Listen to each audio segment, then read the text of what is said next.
Die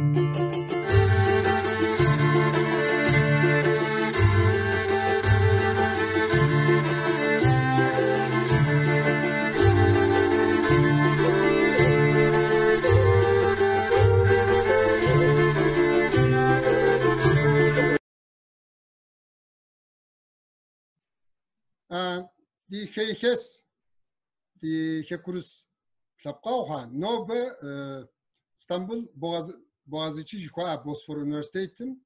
Ya diye bize kodami bir docent, adi literatura çıkıdam bir docent var. Ava diye literatura şahsım ya txapsomi tepsilahu telejuhu Erol Köroğlu temeliha ya Purul Erol Köroğlu di hasas uzuneyle hatışkoytukum şus yaner Zeradiyem hodiz Türks zerı Türkum hodizi adiyes arjisins yok geldi zaten kod dahi az çırak kodum jurnal kodum içil kodakay çırak kodakas adiyami teyukaus kodu jurnal şami abam çırak tohar deri noba di hazo khasi qibla erol Sevda hocam. Teşekkür ederim. Bugünkü konuğumuz Boğaziçi Üniversitesi öğretim üyesi Doçent Doktor Erol Köroğlu. Kendisini hem akademisyen olarak hem de Çerkezlik alanındaki çalışmalarıyla tanıyoruz. Bugün konumuz olduğunuz için teşekkür ederiz hocam. Ben teşekkür ederim. İlk soruyu ben sormak istiyorum size. Biraz Tamam. Türk edebiyatıyla başlamak istiyorum aslında. Biz biliyoruz ki Türk modernleşmesi 1830'lardan itibaren Batı etkisiyle başlıyor. Acaba Çerkez ve Abazaların modernleşme serüveniyle Türk modernleşmesi paralel denebilir mi? Denebilir ve hatta hiç akla gelmeyecek noktalar üzerinden denebilir.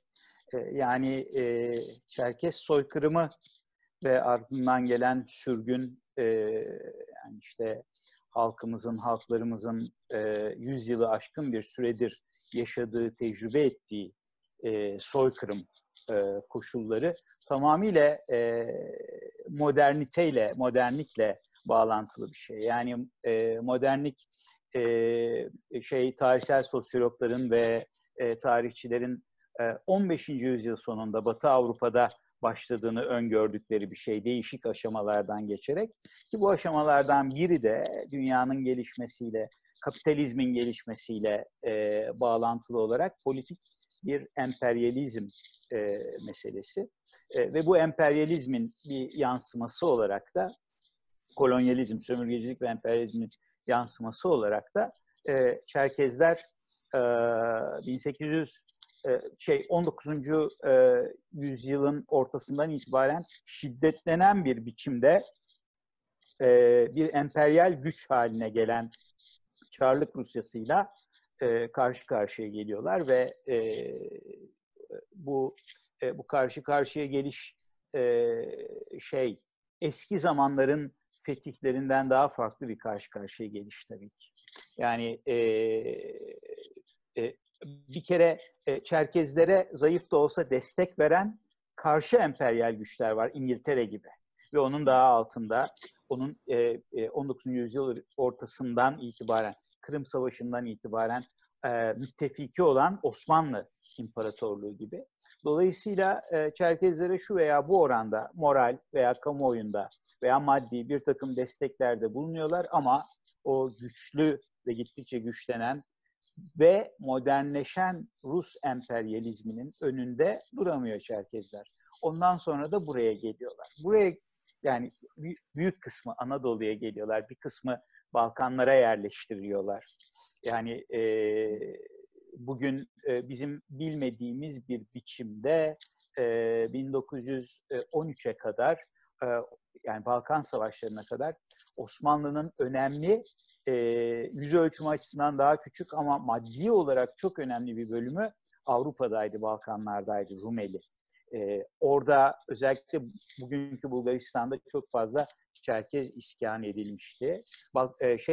93 Harbi denen Türk-Rus Savaşı'yla oradan ikinci kez sürgün edildiler. Doğu Anadolu, Güneydoğu Anadolu, sonra Suriye, ta işte Kudüs'e, bugün İsrail'deki köylerin varlığı bununla bağlantılı, gittiler ve bütün Anadolu coğrafyasına dağıtıldılar. Bu dağıtılma da Osmanlı'nın modernleşmesiyle bağlantılı. Osmanlı Rus toprağından sürülen Çerkezleri niye belli yerlere toplamayı tercih etmedi de yaydı.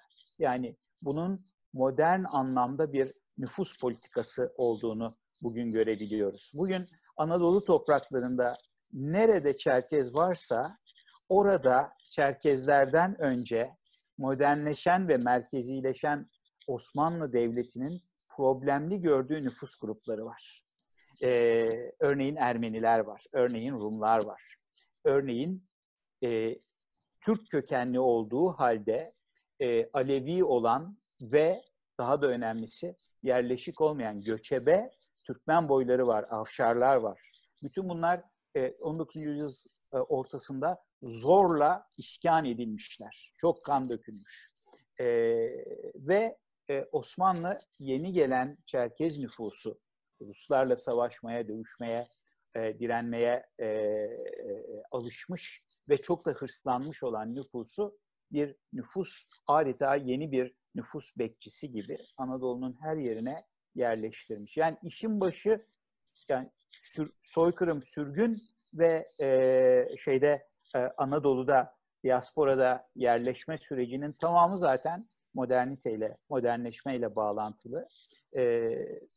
Kimliğin kendisi de yani Türkiye'deki, o zamanki Osmanlı, şimdiki Türkiye'deki Çerkez kimliği herhalde özellikle 1950 sonrasında kentli hale geldi ana yapısıyla. Ondan önce daha kırsal, daha tarımsal bir yapı gösteriyordu. Ama öyleyken bile kimliğin kendisi, sürgündeki Çerkez kimliği moderndi. Modernleşmenin bir sonucu olarak bunları yaşıyordu. Tamam hocam, teşekkür ederim. Rica ederim. Erol Hocam, şöyle bir şey soracağım ben de. Osmanlı'dan günümüze Çerkeslerdeki etnik psikoloji ve edebiyat ilişkisi nasıl gelişti? Nasıl seyretti? Bu konuda neler söyleyebiliriz? Evet. Şimdi bu acı ve üzücü bir hikaye. Çünkü şöyle diyelim, 19. yüzyılda Osmanlı'nın her tarafı şu veya bu oranda modernleşiyordu. Çünkü modernleşmeyi var kalmasının temeli olarak gören bir devlet yapısı vardı. Eski imparatorluğu sürdüremeyeceğini görüyordu. Yeni imparatorluklar, emperyalistler tarafından yutulmamak için bir direnç oluşturmaya çalışıyordu. Bu modernleşme kültüre ve dile de yansıdı. Yani modern kimlik ortaya çıkmaya başladı. Elbette bu modernleşme çabasına Çerkezler de dahil edildiler istekleri dışında. Yani buradaki Osmanlı'dan başlayıp Türkiye Cumhuriyeti'ne geçen modernleşen Türk kimliği maalesef dönemin anlayışıyla bağlantılı olarak asimilasyonist bir kimlikti. Ve dolayısıyla işte Anadolu'nun her tarafına yayılmış veya İstanbul'da, başkentte, Dersaadet'te, merkezde olan Çerkezlerin bile Çerkezliklerini öne çıkarmalarını önleyen bir yapı göstermişti. Dolayısıyla biz buna İngilizcesiyle subaltern, Türkçesiyle madun, Osmanlıcasıyla yani madun kimlik diyoruz. Yani dominant, baskın değil de baskın olan kimliklerden emir alan, onun yönlendirdiği biçimde yaşamak zorunda kalan bir kimlik söz konusu. O zaman da siz kendi kimliğinizi, kendi yansımanızı kağıda dökemiyorsunuz. Dökseniz bile veya sözlü olarak anlatamıyorsunuz. Yani voredlerinizi, şiirlerinizi, şarkılarınızı, öykülerinizi Çerkezce söylediğinizde veya yazdığınızda o başka insanlara ulaşmıyor. Ama ulaşmadığı gibi gittikçe asimilasyonist politikaları arttıran baskın kimlik sizin kendi dilinizde konuşmanızı engelliyor ve size de siz busunuz diye göstermeye başlıyor. Çerkez budur. Nedir Çerkez o zaman? Rusların gözündeki yansımaya baktığımız zaman, emperyalist Rus'un gözündeki yansımayı, onun edebiyatından falan gelen yansımayı, vahşidir. Kara kafalı, Kafkasyalı, vahşidir Çerkez. Ya dağlıdır. Bastırılması gerekir. Yani her tür katı muameleyi hak eden bir vahşidir. Osmanlı'ya geldiğiniz zaman Çerkez cariyedir, köledir ve işte aynı zamanda çok sadıktır. O şekilde bakılır. Batılı'nın gözündeki yansımaya baktığınızda Çerkez beyaz tenlidir, güzeldir. Ama işte İrvin Cemil Şik hocamızın çok güzel bir kitabı var. Yeni baskısı yok. Ama bulunuyor galiba piyasada. Çerkez Güzeli diye. Batı'daki Çerkez'in nasıl algılandığını anlatıyor. Yani 18. yüzyılda Almanya'da bugün bildiğimiz anlamda beyaz ırkı içeren ve önceleyen ırk teorisini üretenler Kafkas'ı beyaz ırkın adı olarak Kafkas'ı seçiyorlar. İngilizce'de bugün hala beyaz ırk anlamında Caucasian kullanılıyor. Ama Çerkez beyaz ve güzel, bu ırkçı Batı düşüncesine göre beyaz ve güzel ama yanlış inançta olduğu için, Hristiyan olmadığı için de ondan daha koyu tenli olan Türklerin ve Arapların cariyesi, kölesi haline geliyor. Dolayısıyla toparlamak için şunu söyleyebilirim. Bütün bu modernleşme hikayesi maruz kaldığımız baskın kültürler, Rus kültürü, Türk kültürü belki ve Arap kültürleri, bütün bunlar size sen busun diyor ve bunu dayatıyor. Bunun değişik şeyleri oluyor, daha konuşuruz. Akabinde de şunu sormak istiyorum hocam. Şimdi madun kimliğe giriş yaptınız. Madun kimlikle hakim kimlik arasındaki ilişki bağlamında Osmanlı'daki Çerkes aydınlarını Ömer Seyfettin ve Ahmet Mithat üzerinden tartışmaya başladığımızda neler söyleyebiliriz? Evet.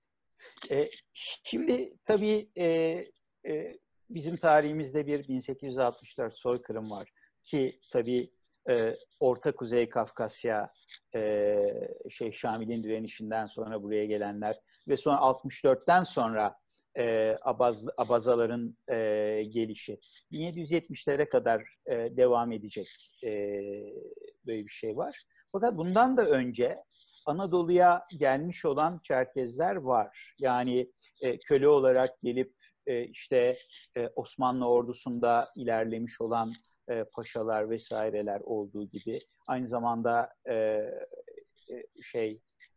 özellikle Avrupa'dan artık köle alamadığı zaman, şunu biraz çevireyim, ışık azaldı gibi geliyor. Avrupa'dan köle alamadığı zaman Osmanlı'ya Kafkasya'ya giden bir Osmanlı söz konusu. Dolayısıyla haremlerde de çok Çerkez kadını var. Ama bunun ötesinde özellikle asıl nüfus 1864 dolayısıyla buraya gelecek. Ama mesela Ahmet Mithat'a baktığımız zaman Ahmet Mithat 1844'te İstanbul'da Tophane'de doğmuş. Bu önemli bir bilgi. Çünkü Tophane aynı zamanda Kafkasya'dan gelen kölelerin oradaki limandan alınıp ondan sonra köleci evlerinde tutuldukları ve satıldıkları bir yerde. Fakat bu biraz daha sonraki bir hikaye olarak düşünülebilir. Ahmet Mithat'ın ailesi Anapa'dan gelmiş. Yani 1844'te doğduğuna göre ondan da önce, tam yılını bilmiyorum ama Anapa'dan gelmiş. Anapa'nın biliyorsunuz 17. yüzyılda, 18 galiba. 18. yüzyılda Osmanlı'nın Kafkasya'da Çerkezlere, Çerkezya'ya ulaşmak için, Kuzey Kafkasya'ya ulaşmak için kurduğu bir üs Anapa Kalesi. Onun yani o civarda Osmanlılar Çerkezlerle karşılaşmışlar ve ilişkiler kurmuşlar. Annesi bize verilen bilgilere göre tabii şimdi siz özetle geçeceksiniz Çerkezce, onu vurgulayalım. Ahmet Mithat'ın Türk kültüründe, modern 19. yüzyıl Türk kültüründe çok önemli bir yeri var. Gazeteci ve romancı, edebiyat insanı olarak çok çok önemli bir yazar. 200 civarında kitabı var bir kere. O günlerde çok tanınan, böyle kocaman, iri yarı falan bir adam yani, bir efsane. Ama işte burada doğmuş. Annesi Anapa civarından bir Çerkez. İlk kocası orada bir çiftlik sahibiyken orada ölmüş. Ve anne çiftliğin kahyası olan ve tırnak içine koyuyorum, Türk olan Süleyman ile evlenip İstanbul'a göç etmiş. Ama burada büyük yoksulluk içinde yaşıyorlar. Büyük yoksulluk içinde yaşıyorlar. O kadar yoksullar ki Ahmet Mithat'ı çocukken Mısır Çarşısı'na veya Kapalı Çarşı'ya bir yere çırak veriyorlar. Ayakkabılarım eskimesin diye kuşağıma sokar, çıplak ayakla yürürdüm diyor. Tophane'den karşı tarafa. Düşünün yani. Öyle bir yoksulluk içinde büyüyorlar. Şimdi bu Süleyman Efendi'nin, Ahmet Mithat'ın babasının Türklüğü özellikle vurgulanır ama bir yandan da Ahmet Mithat'ın Çerkezce bildiği de söylenir. Yani bu ilginç geliyor bana şimdi. Yani gerçi işte Anapa'dan gelen biri. Yani etnik kökeni Türk olsa bile Çerkezce bilen ve işte patronu ölünce onun eşiyle evlenen ve bu aileye bakan bir adam söz konusu. Yani benim söylemek istediğim, Ahmet Mithat İstanbul'da henüz daha Kafkasya'dan büyük sürgün gelmeden önce Çerkez bir evde doğup büyüyor. Bunu da kendisi şurada 1877'de yayınlamaya başlayıp yarım bıraktığı Kafkas diye bir romanı var. O romanın ön sözünde belirtiyor. Diyor ki o yürek diye, kendi yüreğinden bahsedecek. O yürekteki duygulardan ki o yüreğin atmasını sağlayan ilk kan bir Çerkez kanı olduğu gibi onu arttıran ve ortaya çıkmamı sağlayan süt de yine bir Çerkez sütüdür. Şimdi bu ifadeler bana çok çarpıcı geliyor. Yani ve pek çok romanında da, pek çok metninde diyeyim ya da Çerkezliğini vurguluyor Ahmet Mithat. Ama aynı zamanda böyle bir Türk lafını çok kullanmıyor. İkinci Abdülhamit zamanı çünkü. Daha böyle milliyetçiliğin ön planda olmadığı bir dönem. Müslümanlığı vurgulayan böyle bir muhafazakar bir anlayışı var. Mesela bu Kafkas romanında da bir Çerkez beyini, bir Abaza beyini, Kaplan beyi anlatıyor ve onu da hep böyle Müslümanlığıyla öne geçiriyor. İlginç bir şekilde bu roman yarım kalıyor. Bu romanın yarım kalması 93 Harbi ile ilgili olabilir. Çünkü 77'de yayınlamaya başlıyor. İşte 77-78'de 93 Harbi olacak. Bu yüzden yarım kalmış. Fakat Ahmet Mithat'ın hayatında Çerkezlerle ilgili daha ilginç bir nokta var. Onu söyleyeceğim. Bilinen bir şeydir. Bu sefer yıllar sonra 1884'te Çerkez Özdenleri diye bir oyunu var. 83'te yayınlamış hatta. 84'te oynanıyor bu İstanbul'da. Gedikpaşa Tiyatrosu'nda oynanıyor. İkinci Abdülhamit'e jurnal gidiyor. Çerkez istiklali propagandası yapıyor diye. Padişah o kadar kızıyor ki adamlarını yollatıp Yani oyunu yasaklatıyor. Yasaklatmak yetmiyor. Tiyatroyu yıktırıyor. Tiyatroyu yıktırıyor. Yani Çerkez Özdenleri oyunu oynanıyor diye tiyatroyu yıktırıyor. Şimdi bunu söyleyince insanın aklına şey geliyor. Yani böyle bir işte acayip muhalif bir Ahmet Mithat, 2. Abdülhamit Han onun canını okudu falan. Böyle bir şey yok. 2. Abdülhamit'in adamı, önde gelen, yani saray tarihçisi falan filan, çok iyi yani araları. Bu kadar tuttuğu bir adamın Çerkez Özdenleri oyunu oynanıyor diye 2. Abdülhamit bunu yapıyor. Daha çarpıcı olan, oyunu oynadığımızda Çerkez istiklaliyle falan ilgili hiçbir şey yok.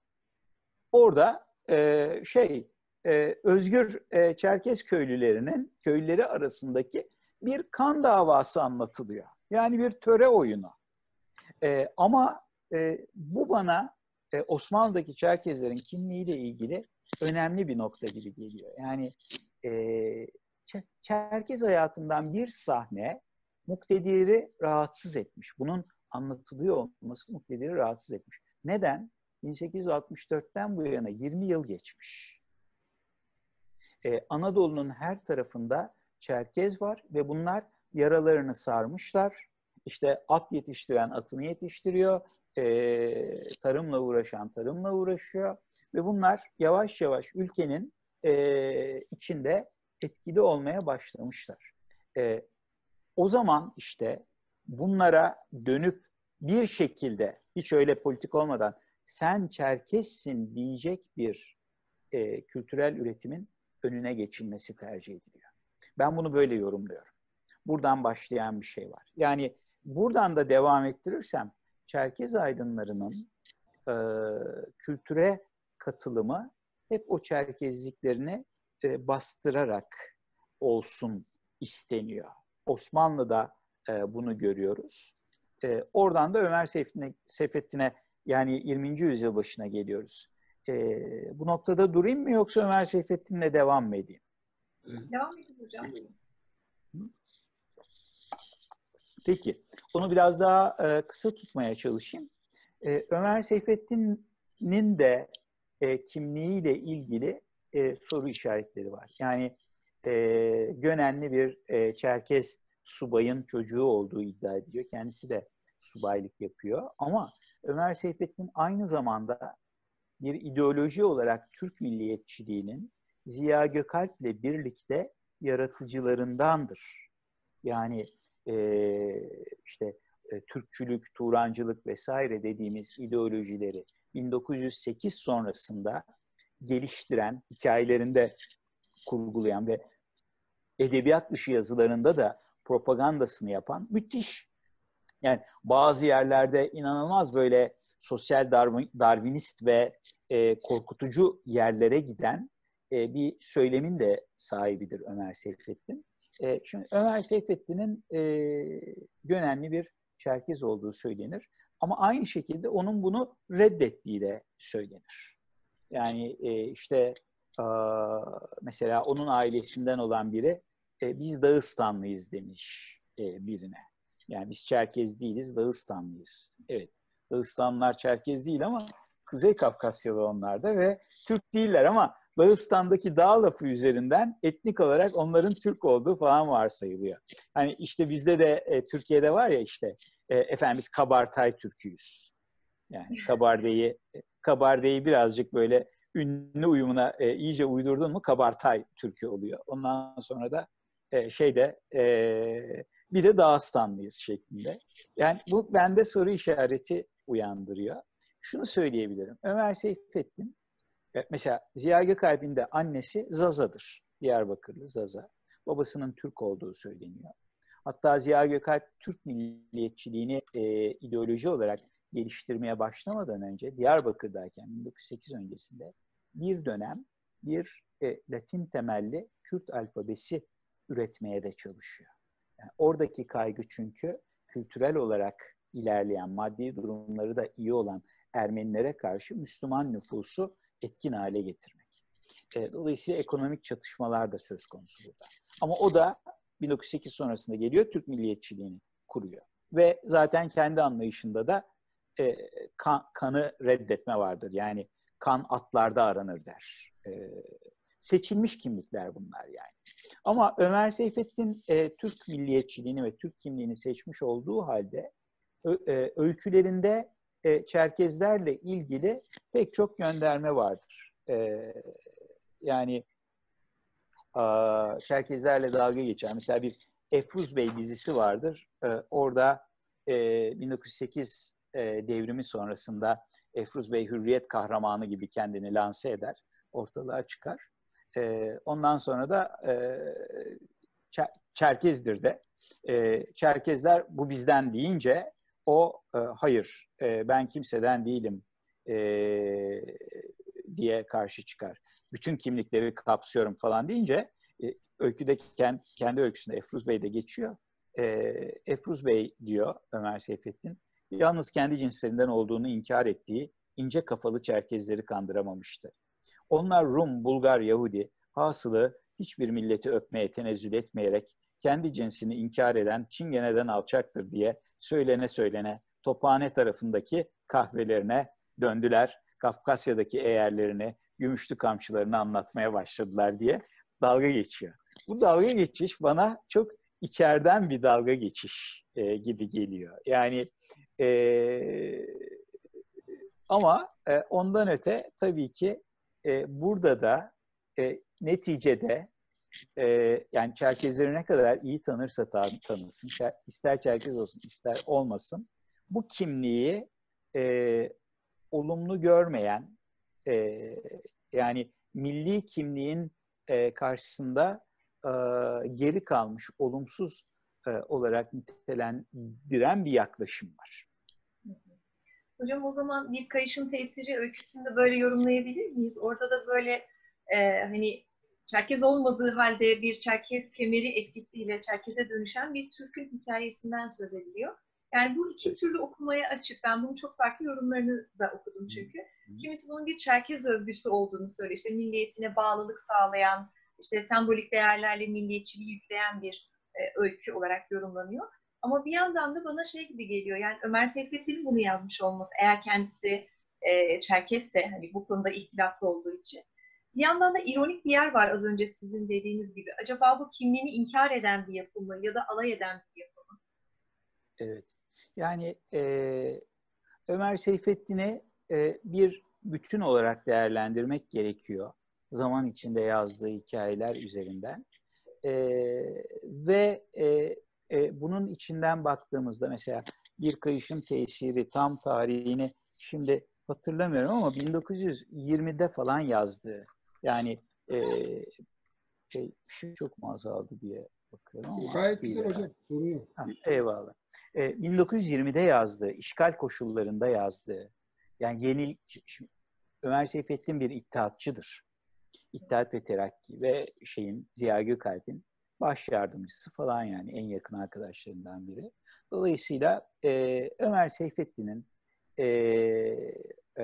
Türklükle ilgili yazıp çizdiği bu kadar şey varken kalktı Bir Kayışın Tesiri hikayesinde Çerkezliği övdü diye bir şey diyebileceğimizi zannetmiyorum. Oradaki Çerkez kemeri meselesi bir sembol haline geliyor.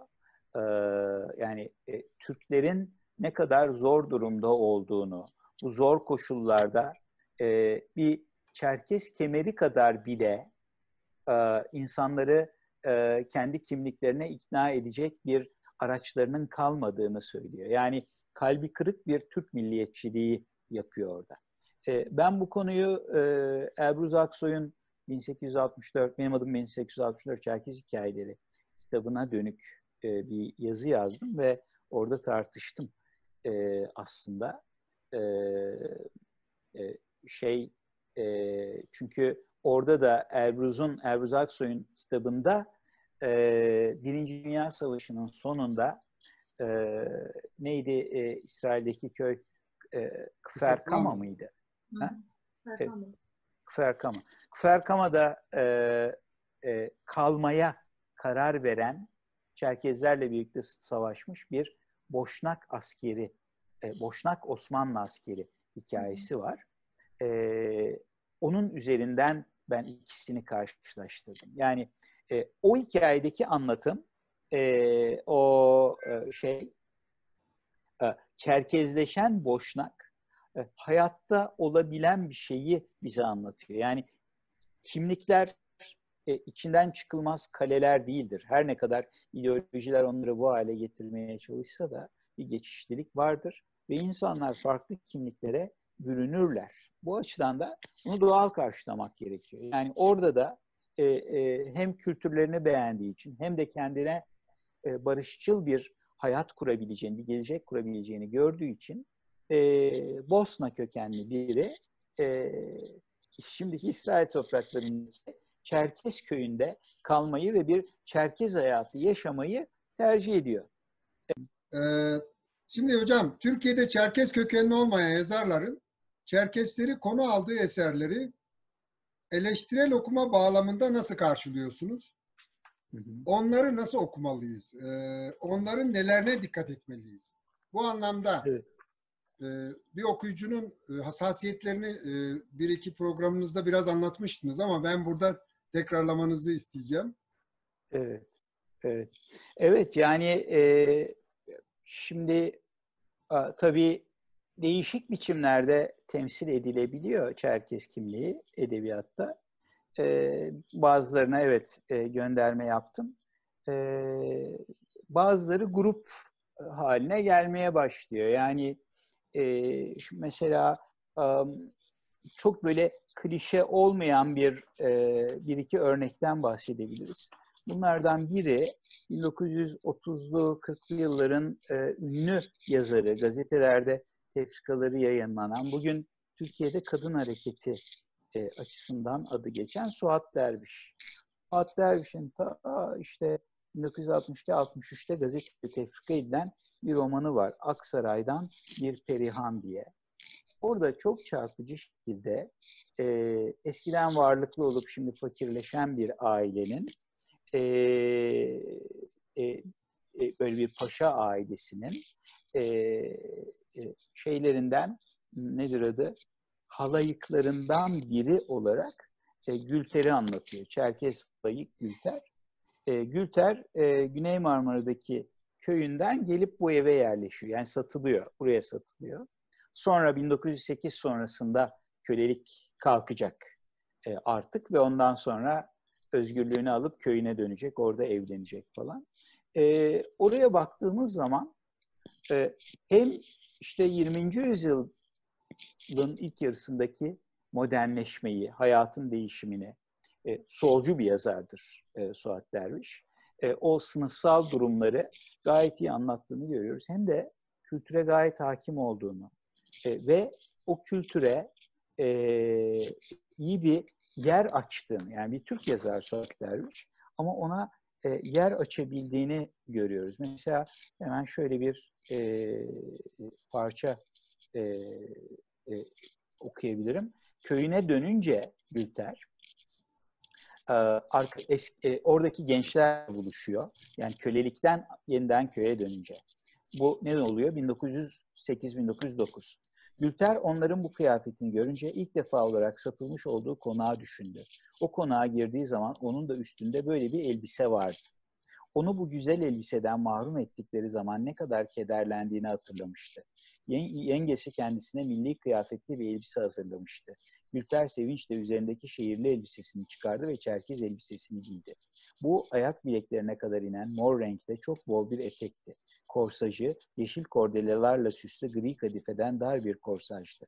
Bütün aile Gülter'in Çerkez kızlarına has olan incecik bir bele malik olduğunu görerek gurur duydular. Şimdi yani ince bel mevzu bir yana, yani orada artık olumlu bir klişe kullanıyor diyelim. Ama mesela Çerkez kıyafetinden, geleneksel kıyafetten haberdar olan bir yazarla karşılaşıyoruz. Ama bu tabii ki çoğunluk değil ve değişik biçimlerde kendini gösterebiliyor. Mesela bunun en çok kendini gösterdiği noktalardan biri Türkçedeki tarihsel romanlarda olur. Özellikle Kurtuluş Savaşı'nı konu edinen romanlarda olur. bunlarda da özellikle işte Ethem Bey,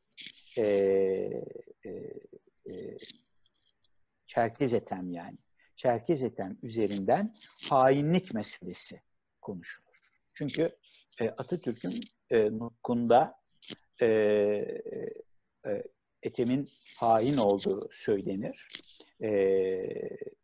Ve onun üzerinden romanlarda hep böyle bir ihanet eden, Türklüğe ihanet eden Çerkez imajı kullanılır.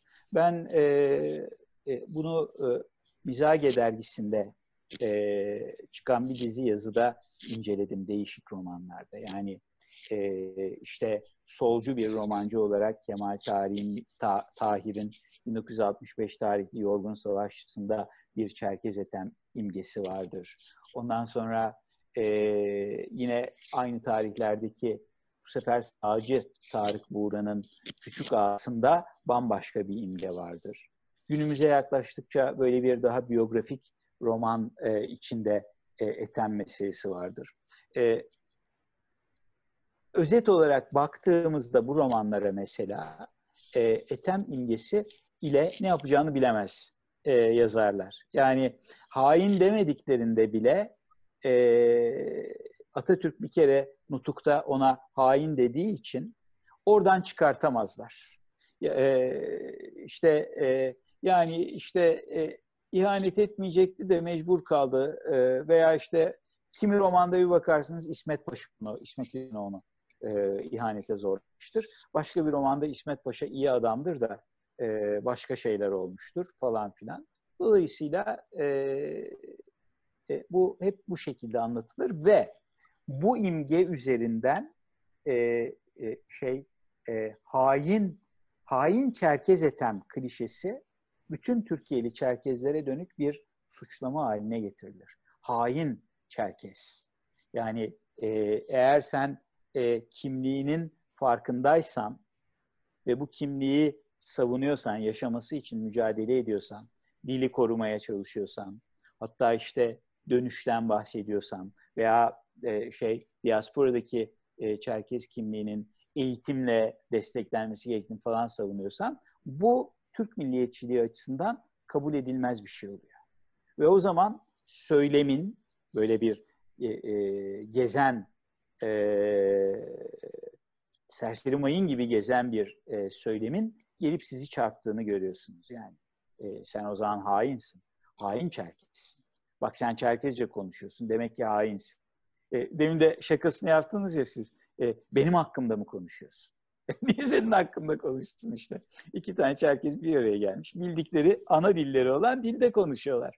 İşte hava yağmurlu mu, değil mi falan bunu konuşuyorlar. Sen onların yanında yani söylemek istediğim nokta bu. Bütün bu romanlardan, bu imgeden gelen bir şey var. Çerkezce konuşuyorlar. Bu Çerkezler Çerkezce konuşuyor.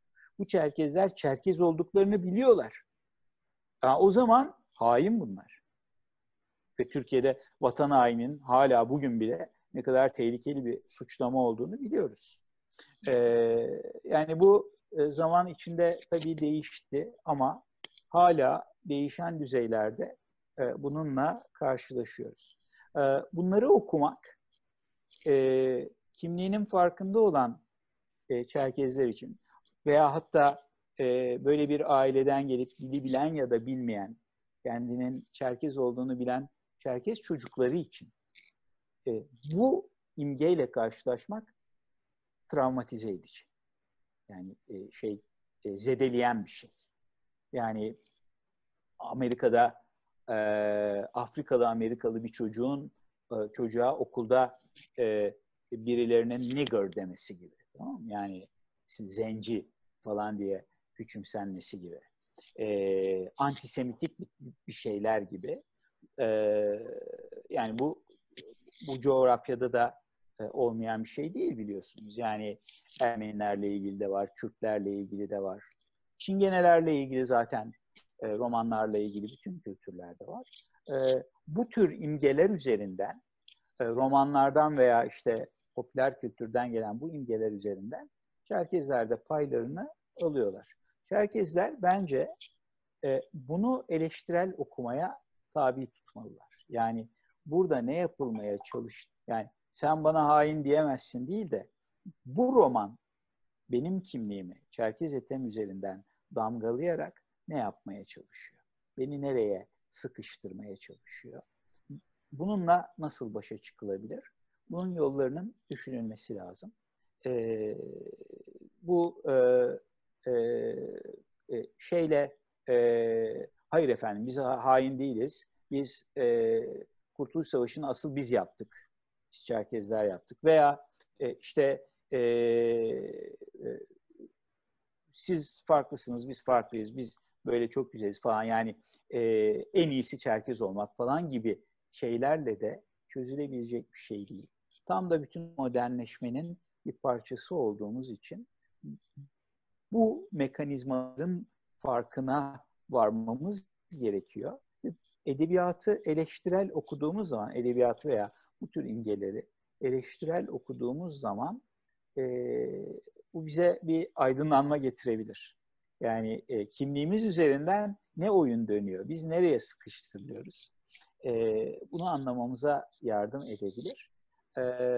Bu da kimliğin, Çerkez kimliğinin ya da belki kimliklerinin, diasporadaki Kuzey Kafkasyalı kimliklerinin gelişimi için bir imkan sağlayabilir. Yani bu tür olumsuz imajlar, görüşler belki de bir nimettir. Kimliğimiz hakkında düşünmek, eleştirel bir bilgi üretmek ve ne diyelim reaktif değil de proaktif bir tavır alabilmek için bir şans olduğunu düşünebiliriz. Bu tür imgelerin eleştirel okunmasını. Anladım hocam. Ben son iki sorumu aslında birleştirerek sormak istiyorum. Çünkü iç içeler aslında bu öğrenmek istediğim şeyler. Çerkezler ve Abazalar da son zamanlarda özellikle çok fazla yazmaya başladılar. Daha sık romanların çıktığını görüyoruz biz. Sizce Çerkezler ve Abazalar yazdıklarıyla bir kimlik inşa edebiliyorlar mı? Mağduriyetlerini gösterebiliyorlar mı? Ve okuyucu kitleleri sadece Çerkezler ve Abazalar mı? Yoksa tüm Türkiye toplumu için yazdıklarını düşünebilir miyiz? Evet. Ben bu konuyu çok çalışmadım. Ama bunun da bir imkan olduğunu söyleyebilirim. Demin söylediğim şeyler birazcık bununla da bağlantılı aslında. Evet, daha çok şey yazılıyor. Yani 1864 üzerine, soykırım, sürgün üzerine oldukça duygusal edebi ürünler veriliyor. Bir yandan işte Çerkez Ethem meselesiyle ilgili şeyler yazılıyor. Ama bunun dışında mesela bir antropolojik değil de etnografik bir damar da var. Yani Anadolu'nun değişik yerlerindeki Çerkezlerin kendi geçmişleriyle ilgili, hayatlarıyla ilgili yazdıkları kurmaca edebi hikayeler var mesela. Bu önemli bir katkı. Yani Çerkezler nasıl yaşadılar, nasıl yaşıyorlar? Bununla ilgili bir şey anlatmış oluyor. Bunlar şu anda bunları okuyanlar sadece Çerkezler mi? Bunun dışında bir okur kitlesi var mı? Bunun cevabını ben tam olarak bilemiyorum. Belli kitaplar ulaşıyor. Yani işte mesela yani Çerkezlerin yazdığı kitaplar. Eruz Aksoy'un kitabı oldukça başarılı oldu. Pek çok Çerkez olmayan pek çok kişiye de ulaştı. Ama mesela Çerkez kimliğiyle ilgili kitaplar, diyelim bir Kürt kimliğiyle bağlantılı olarak Mehmet Uzun'un romanları seviyesine gelmiş midir? Bu tartışılır. Veya Fethiye Çetin'in yolunu açtığı yine öz yaşam öyküsel anneannem kitabı, belge roman diyebileceğimiz kitap gibi şeyler olmuş mudur? Bu da tartışılır. Yani şu anda çok fazla Çerkez olmayanlara açılmıyor olabilir bu alan. ama bir imkan yaratıyor. Yani bir çok kimliklilik vurgusu oluşturuyor. Bu açıdan da üzerine düşen önemli bir şeyi yapmış oluyor. Daha böyle farklı kimliklerle etkileşim içinde ki hikayeler de anlatılacaktır ve anlatılıyor. Bunlar bütün mesela Çerkezleri, Kuzey Kafkasyalıları bir yana bırakalım. Türkiye için önemli. Yani Türkiye'deki siyasal kültüre katkısı bunun büyük. Nasıl yani Kürtlerin, Kürt aydınlarının ürettikleri edebiyat böyle bir katkı yapıyorsa, Ermenilerin yazdığı edebiyat, Margosya'nın kitapları değil mi? Söyle Margos nerelisen, Gavur Mahallesi. Bu ülkede illa kalıplara sığdırılamayacak çok daha zengin bir geçmişin acılı olabilir, sıkıntılı olabilir ama aynı zamanda kültürel olarak zengin bir hayatın yaşanmış olduğunu ve yine yaşanabileceğini, daha iyi yaşanabileceğini, yani umudu, birlikte yaşam umudunu canlı tutan metinler bunlar. Bu açıdan demokratik hayata, kültüre katkı yapan metinler. Bunlar illaki yani şu veya bu oranda ama sadece Çerkezlere, Kuzey Kafkasyalılara değil, bütün Türkiye'lilere ulaşacak metinler. Umalım dünyaya da ulaşsın. Yani böyle araştırmacılar da var. Mesela Amerikalı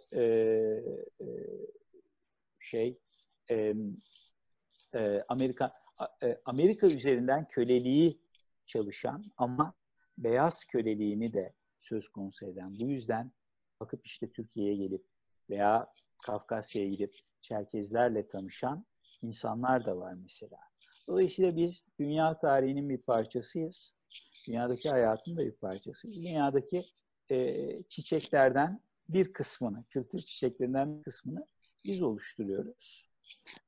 Hem acıları, ezilmeyi, sıkıntıyı, soykırımı, gaddarlığı görmek açısından ve yani gerçek anlamda bir daha asla lafını, bunun altını çizmek için bizim hikayelerimizin anlatılması önemli. Bunu bizim kendimizin görmemiz önemli. Başkalarına anlatmamız önemli. Bu ayrıca bu hikayeleri konuşuyor olmamız bizi de başkalarının hikayelerini açacaktır. Yani Balkan Savaşı'nda Bulgaristan'dan göç eden Türkler, işte Karabağ'da Hocalı katliamı, ondan sonra Ermenilerin 1915'te başına gelenler, 1924 mübadele, başkalarının acısını görmemize yardım edecektir. Bugün demokratik bir kültürün zenginleştirilmesi, üretilmesi için temel koşul bence başkasının acısını görebilmektir. Yani kendi hikayene bakıp buradan başkasının acısına ulaşabiliyorsan, kendi atan kadar bir Rus'un, bir Mozambiklinin, bir Çinlinin atasına gözyaşı dökebiliyorsan o zaman iyi bir noktadayız demektir. Yani hümanist ve umuda açık bir noktadayız demektir. Bugün Türkiye'de artan üretim bence bunun bir parçası ve bu yüzden de çok olumlu olduğunu düşünüyorum. Teşekkür ederim hocam. Sağ olun. Rica ederim. Çok keyifli bir sohbet olarak gelişti ve ben doyamadım. Tadımlık oldu bu, doyumluk olmadı. Çok teşekkür ediyoruz hocam. Ben şimdi söylediklerinizi Çerkezce olarak şöyle bir 3-5 dakika anlatmaya çalışayım.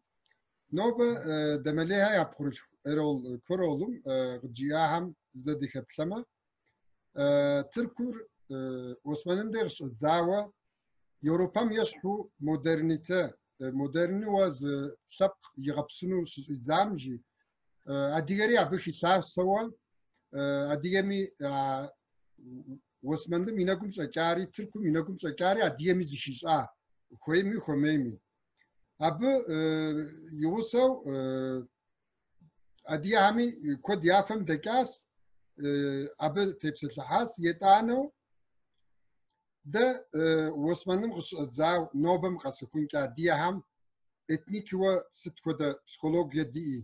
Her çıkam davra şaşıra.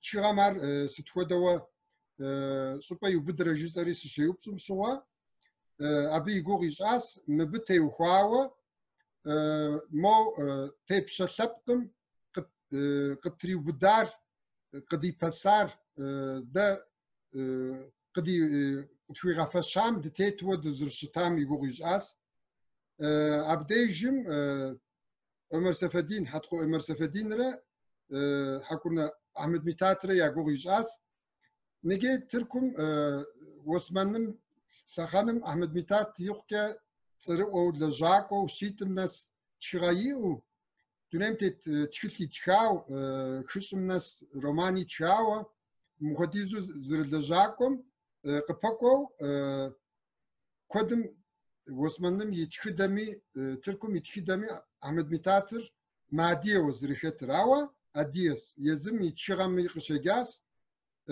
siyaderi adiyet, ana bizişo kızaztari adiyet ceri, ahodu yetişiğava botfuyga. Ama abi ne kuşaga hem şişuva, mı biz tiyatro yetişir, adiye vakt harceri, Çerkes Özden harceri, tiyatro yetişirar, gidik paşa tiyatr mıstım kışağatla ori, abi şoğa Osmanlı Paşa tet Abdülhamid de bize gıyahır. Adiyar yağatla adiyar drihiniz adiye kubşisar yğuvunuz şeri ahodu psitrat hari.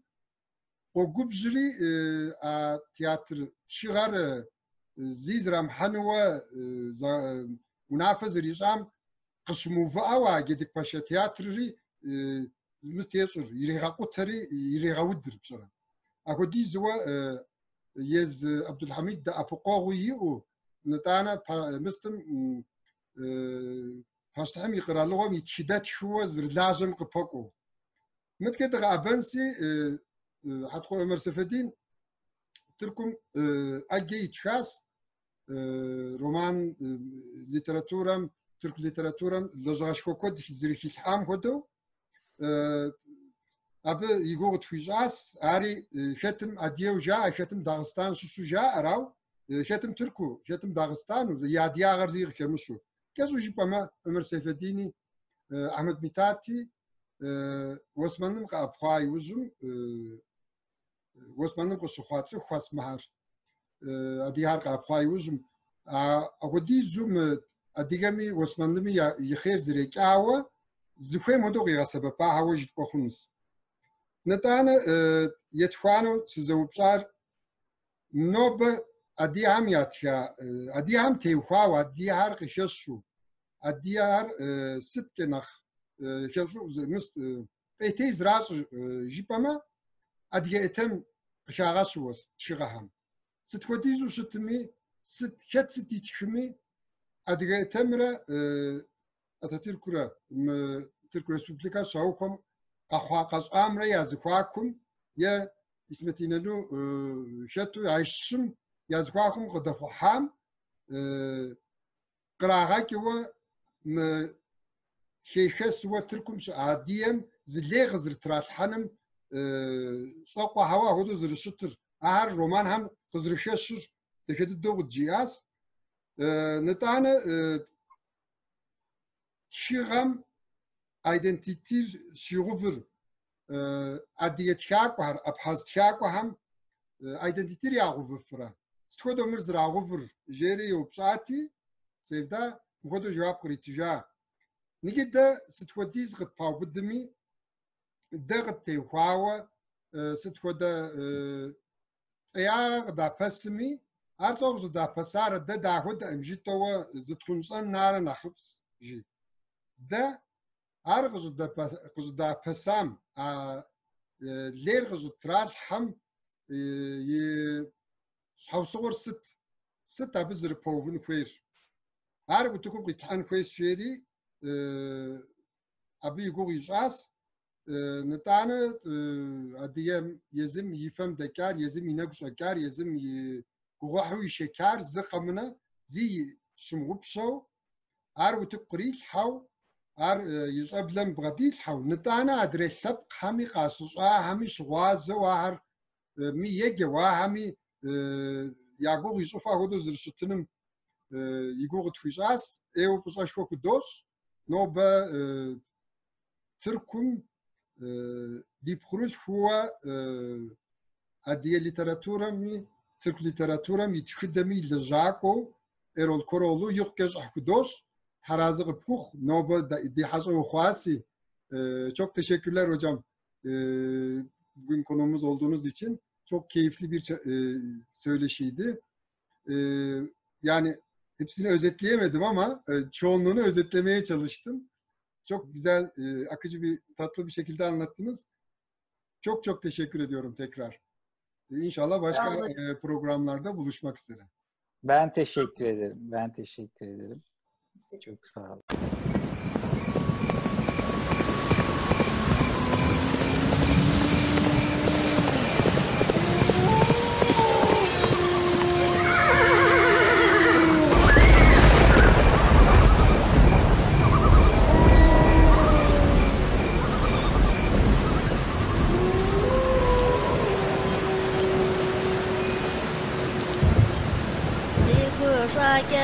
das hante aye da khaw hada shume da wujun goshya wa da khaw haja odam wis hajente aye da khaw wa ma aye wu chajin ya wa da khaw